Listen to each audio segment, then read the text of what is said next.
Flávio Bolsonaro ao presidente Lula nessas últimas pesquisas. E agora há pouco saiu uma pesquisa do Paraná Pesquisas, e aí eu vou ler aqui, quem estiver em casa também nos acompanhando, se quiser entrar lá no nosso site metrópolis.com, matéria saiu agora há pouco, para você poder trazer uma análise, né?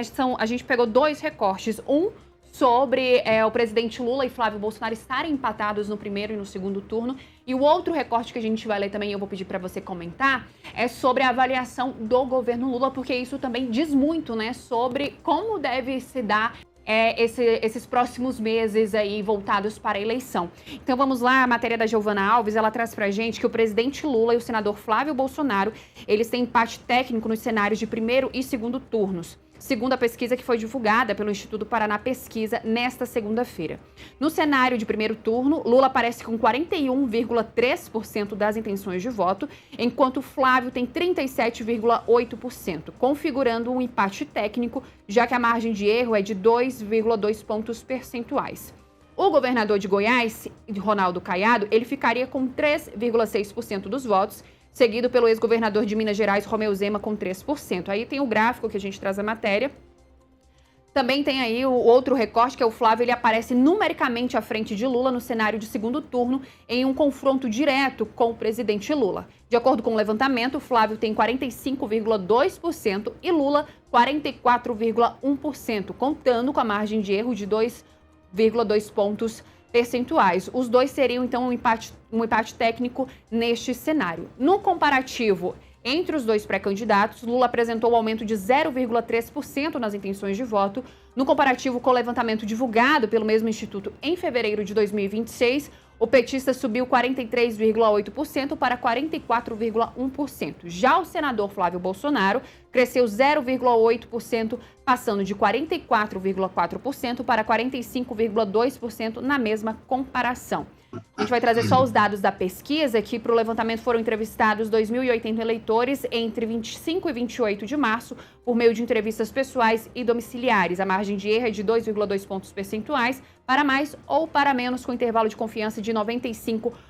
Essa foi a pesquisa que saiu agora há pouco da Paraná Pesquisas. Eu queria que a gente pudesse comentar, Murilo, porque a gente vê, né, acompanha aí uma crescente de Flávio Bolsonaro. O anúncio veio em dezembro do ano passado, quando ele disse que o presidente Lula, o ex-presidente Jair Bolsonaro tinha o indicado como pré-candidato à presidência da República. Primeiro ele falou que poderia desistir, mas aí ele foi crescendo nas pesquisas e com o crescer de Flávio Bolsonaro, ele começou a receber muitos apoios, né? Muitos apoios ali de partidos envolvidos. E o que mostra, né? O que essa pesquisa traz pra gente aí desse empate entre os dois candidatos e pré-candidatos à presidência da República? O que isso revela pra gente hoje, Murilo? Lembrando que pesquisa, ela é de momento, né? Isso pode mudar daqui a pouco.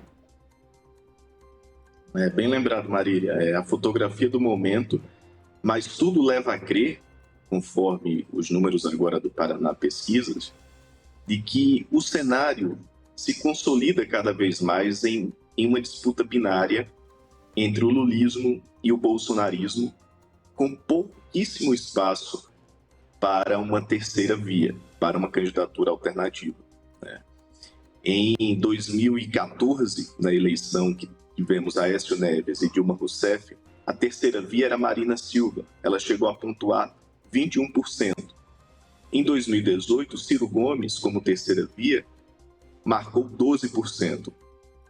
E na última eleição, 2022, Simone Tebet, do então MDB, fez 4% apenas no primeiro turno. Então, de 2014 para cá, tivemos um declínio da performance dos candidatos que queriam confrontar essa disputa binária.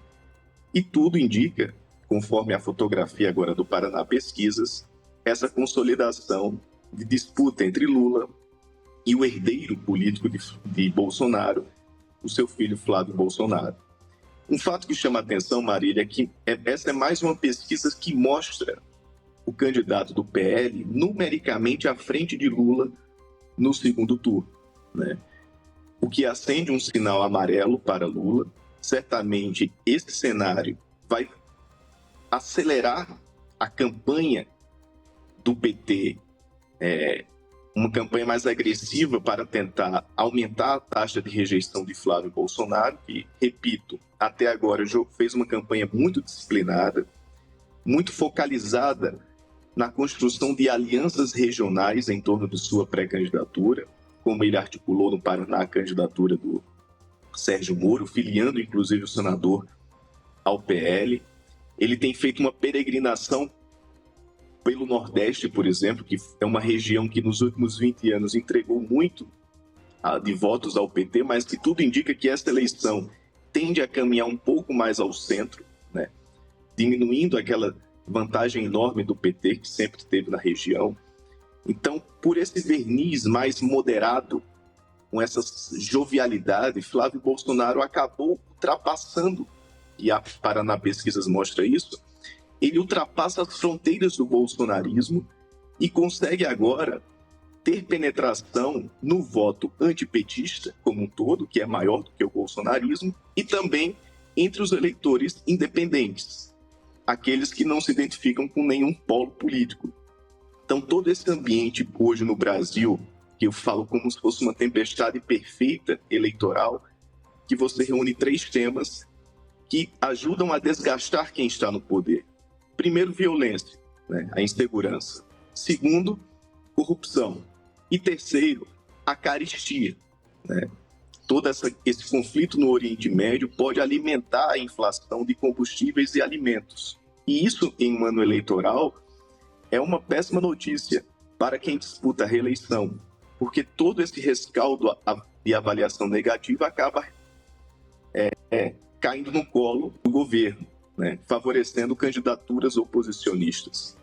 Então é um cenário muito desafiador. A pesquisa mostra que ela vai ser realmente definida por uma margem muito estreita e quem conseguir conversar melhor com aqueles 10% do eleitorado de perfil mais moderado, de perfil mais independente, vai no eventual segundo turno. Ainda está muito cedo ainda, é um cenário do momento, como você bem ressaltou, que vamos ter mais uma disputa presidencial com um cenário muito apertado. Ainda existem mais pesquisas, né? Murilo, a gente vai falar já sobre essa possível terceira via, né? Que a gente tem um nome aí que deve ser confirmado ainda nesta segunda-feira.